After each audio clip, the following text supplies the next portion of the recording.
Hi, I'm Owen Canfield with the opinion page of the Oklahoman, chatting with Mike McNutt, our chief Capitol correspondent, on the Friday at the end of spring break.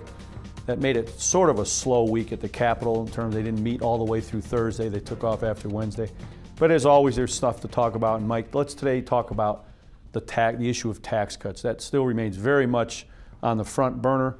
There are 3 or 4 proposals out there that will now have to be vetted and built into one plan. Update us, if you would, on where that stands and where you think this will wind up.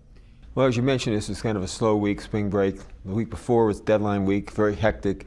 The House met until 9:30 on the Thursday night, the final night that they could get the House bills out of the House. So now we do have 4 basic bills dealing with cutting the state personal income tax. Right.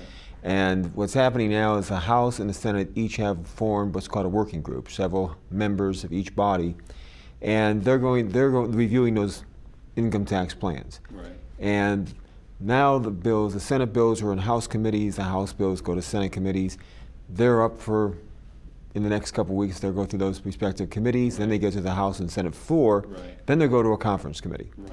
And that's where everything is kind of put in a sack, let's look at it, shake it up, and then they figure out what they're going to do and the best likely scenario to come out. The biggest question seemed to be, do we cut it significantly right off the bat from its current 5.25 down to maybe 3 or 2.5, or do we take a little bit slower approach? And I think that's really the fight that will occur. Do you agree? Oh yeah, sure. And of course, a lot of this was election year. Many of the House representatives 2 years ago, the freshman class, ran on we're going to cut the personal income tax.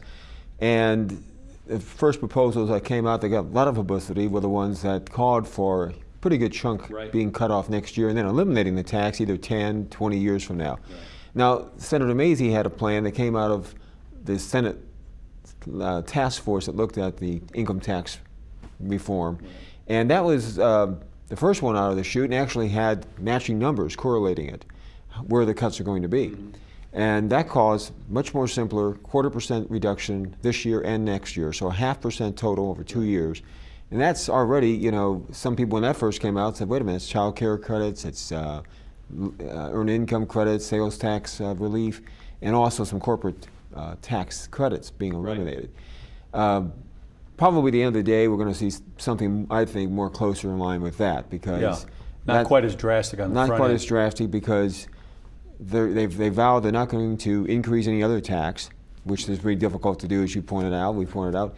And that leaves you with finding some other ways, fees, or maybe a sales tax on services, which again would be, many people would think, a tax increase. Right.